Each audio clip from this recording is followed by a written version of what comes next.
Hey guys, welcome back to another Forge Refinery recap. We went through Mark chapter 12 today. Um, I'm a little congested, stuffed up, season change, allergies, hot and cold nonsense. So don't mind the sound, please. Um, but yeah, we went through Mark chapter 12 today. Um, and it was very fitting.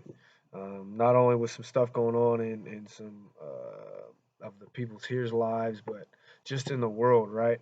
And so it starts off Jesus telling a parable about a guy who um, built this vineyard, created this vineyard, created everything um, that needed to be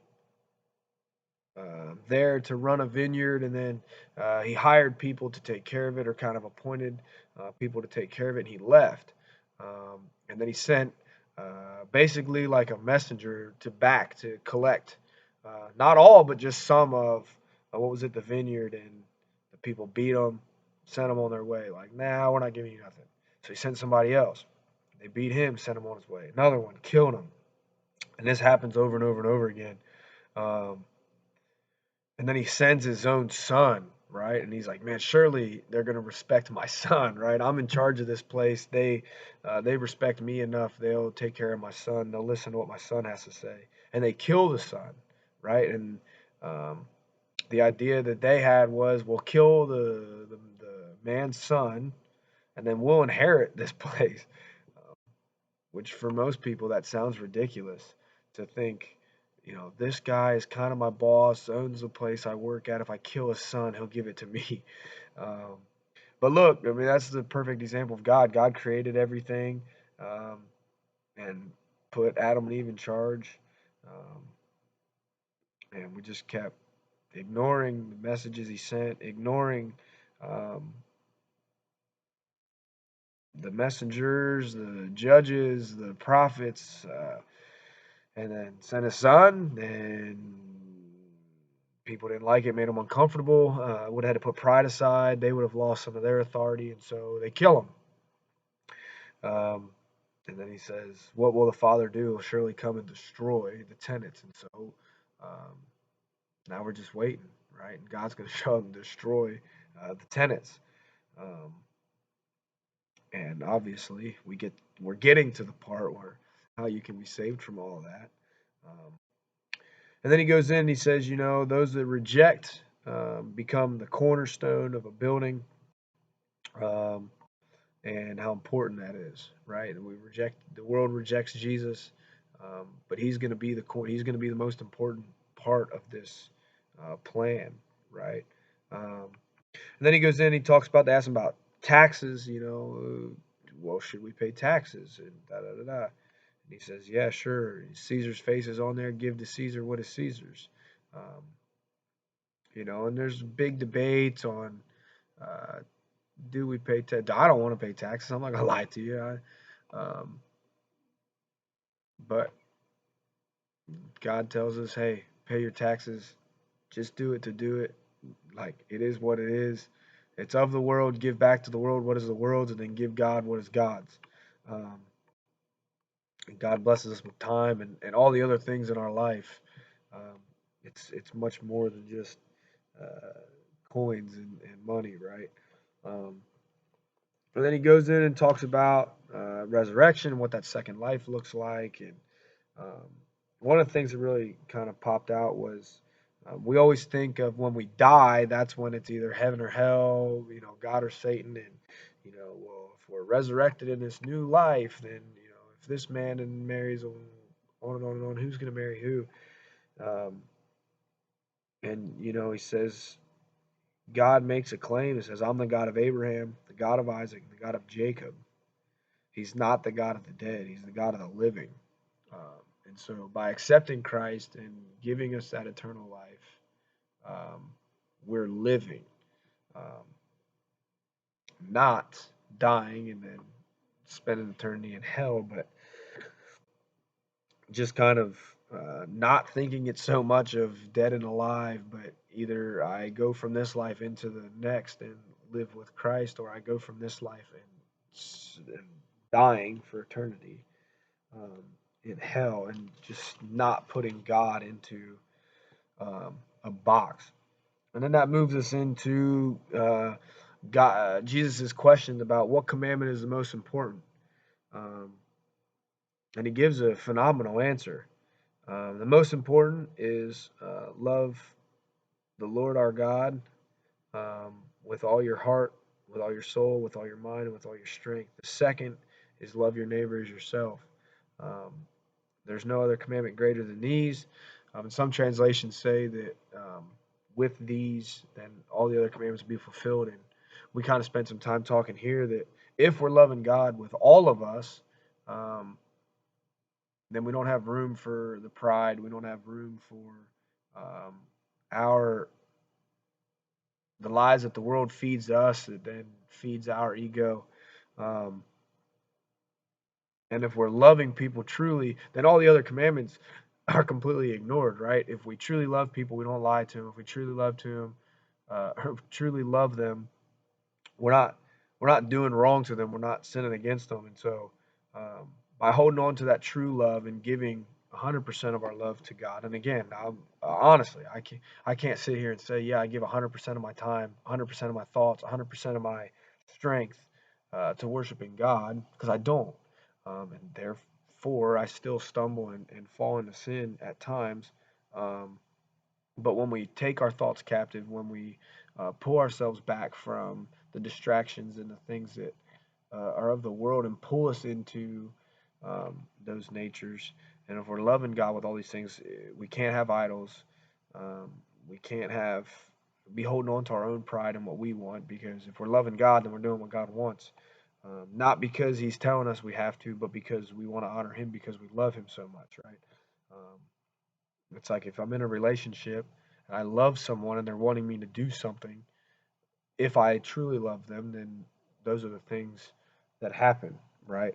Um, and then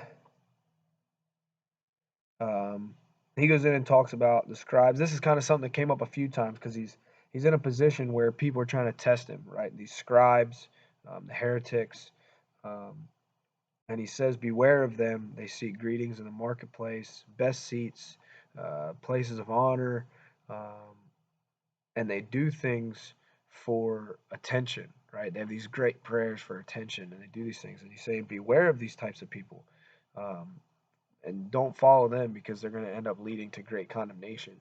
And so we see it, man. We see these massive churches with these awesome speakers and the fancy shows and um, the cool little clever bits and pieces that grab your attention and suck you in, and not even on the big screens, even in smaller local churches, right? We have these people that um, are doing things their way, not God's way.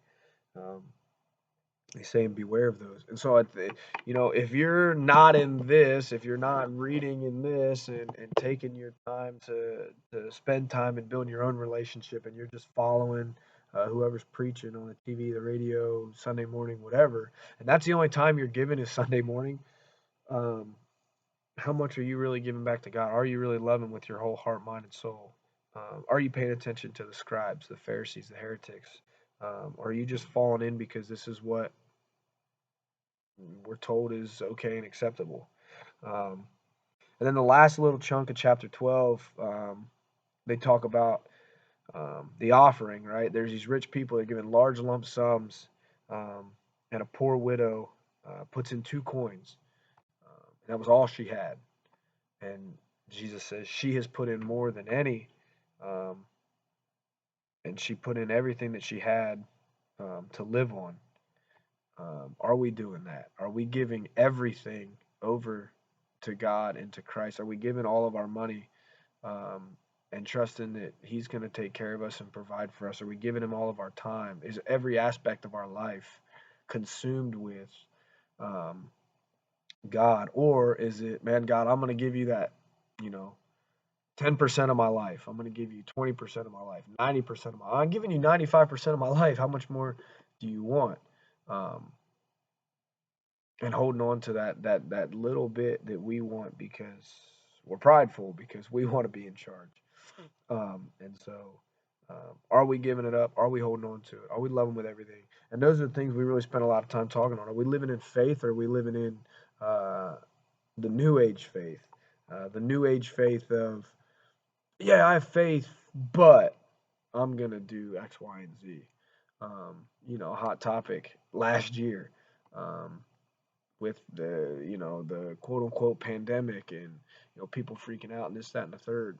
Um, where was faith, right? And people then would claim it was pride, and it was like, man, it wasn't pride, it was faith. Um, Shadrach, Meshach, and Abednego were told the same thing. Oh, they're living in pride. They're just not going to bend down because of, no, it was faith. And again, I don't want to get into these topics that are going to upset people and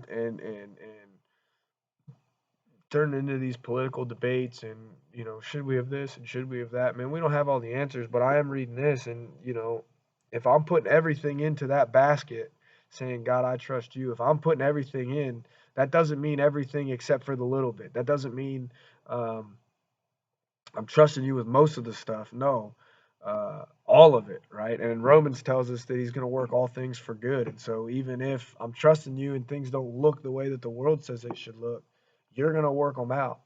Um, and so giving all that up in faith, and granted, I'm not saying I do it by no means.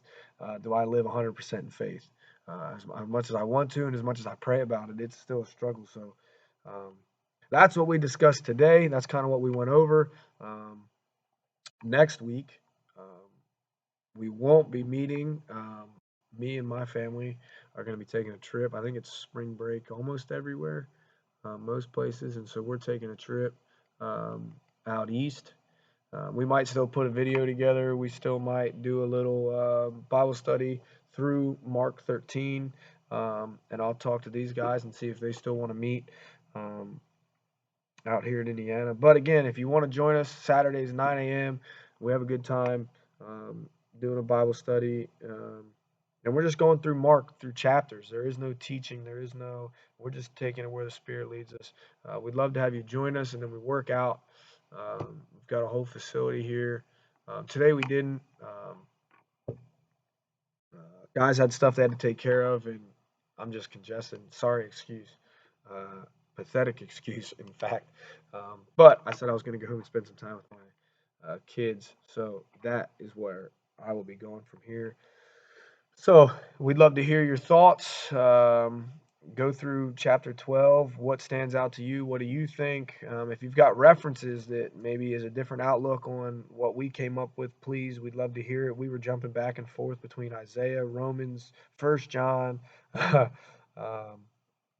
but spent most of our time in Mark chapter 12. Um, and so we'd love to hear what you have to say. Yeah, we know our videos aren't quality. Yeah, we know not some world class public speaker, but we're just getting the message out. Again, this is how all the messages are, all the videos are at the Forge. Nothing's edited. We just send it out there. This is who we are. We'd love to have you join us. Um, so go check out our website, www.theforgetc.com. It's got our schedule on there, what we offer. Saturday mornings, 9 to 11. Come join us for the Refinery. If you got any other questions, reach out. You can get a hold of our emails, contact information on our website as well. Subscribe to our YouTube channel, share it so we can push this message out farther and farther. And again, we'd love to hear your thoughts on what we can do to get this message out farther. And we'd love to hear your thoughts on what you took from Mark chapter 12. God bless you guys. Have a great weekend. Enjoy this weather, and we'll see you soon.